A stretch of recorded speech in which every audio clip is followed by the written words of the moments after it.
one of the earliest parents who came to me, and they were discussing this horrible, horrible kid, how horrible he was, to the point that he stole his father's keys the night before they came to me, and the father was rolling around on the concrete outside of their house on the floor, fighting, rolling around outside to try to grab the keys, and the father did everything possible, physically and even spiritually. He screamed, "Kabed savicha v'yasimecha, kibud avim." It still didn't help.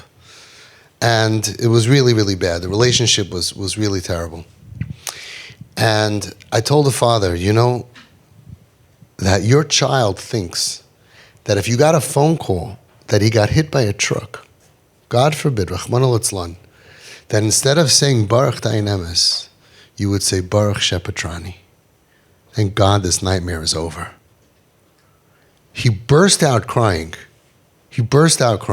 And he says, not only is that true, but I said it. I was on the phone with a friend of mine and I said, I can't take it anymore. This was a kid who a couple of years before was a top boy in yeshiva, masmid, and now he was totally off the derech and mechal everything, breaking every rule. He said, I told my friend that. I said, if he would die, I would say Baruch Shepatrani.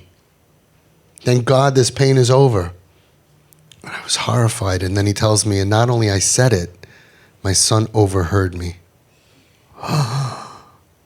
Oh, his son overheard his father say, I wish he was dead.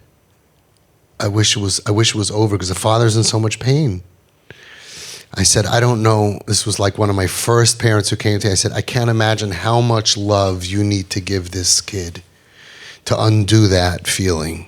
How much apology and how much you need to do. But to his defense, he left my office never looking back.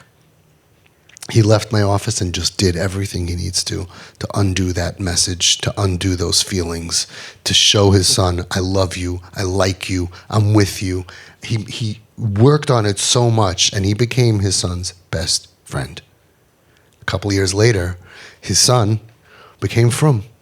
He didn't re-embrace our wonderful, most perfect Flatbush life. He embraced more of a tzfas life, which only includes Taryag mitzvahs, Shabbos, kashrus, and all of that, but it doesn't include the important things, like a hat and a jacket, And he met this wonderful girl, a daughter of a Balas Tshuva family. It was like a flower child, happy girl who never went through the system, was just like raised by hippies or something, and they got married like on a mountain, and he would go with his guitar like an hour before Shabbos and greet Shabbat, and then they had guests coming home, totally from Shema Torah mitzvahs, and a huge source of nachas to the parents.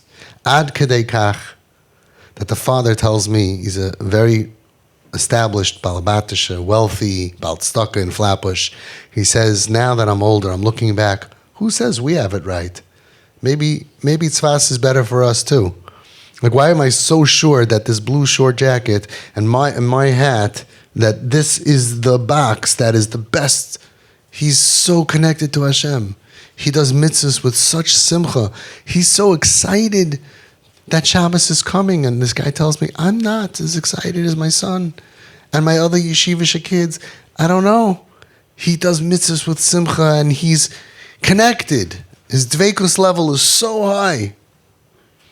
The worst thing that a kid should feel, even if it's not 100%, not even 1%, that they should feel that my parents think that their life would be better if I wasn't around, even not dead, if I moved away, right? Even if I moved away, they should never feel that. I know it's painful for you, I know it's hard, but we're going to get you to de-escalate the situation and be able to live together in peace and harmony. You should never think that if something happens bad to them that you say Baruch Shepatrani. You're totally on their side and you're with them. They feel that the family picture would be perfect if I was never born. I saw a picture of a Chassidish family, small Chassidish family. They only have like 17 kids. And, a bunch of aunts and uncles, and 12 of them are married. And this picture is like gorgeous picture of like 60 family by chasana, like 60 members of the family. I don't know how that photographer with a small family takes them an hour. I don't know how they do that, right? And right in the middle, it looks like they took a picture with one of the waiters. That's what it looks like. They embraced their kid and they made him comfortable, and he's there. They feel like I don't belong here. They feel like the stork dropped me off in the wrong house. They feel like I'm so uncomfortable being here. And one kid, he got so angry at his parents that he didn't feel their love, that he went ahead and he smashed all the glass in the house. And Shomrim called me down to the house many years ago, and he ripped his face out of every picture that they had. No kid should feel that I'm a disappointment to my parents. And it's hard, and that's why we have to train. It's hard when they are a disappointment, because we love them and we want them to have a life of meaning. We want them to be able to function, and we want them to have a life with an afterlife. That's all fine, but we have to learn how to deal with those that cannot do it right now, le'es ata, currently, without making them feel worse about life. Because when you feel worse, you need to numb yourself even more. More bad behavior, more craziness, more drugs, more suicidalities, more cutting, more craziness, more violence, more dysfunction, more cutting themselves away, disconnecting from you, and none of that is good. Not emotionally, not psychologically, not psychiatrically, and not spiritually.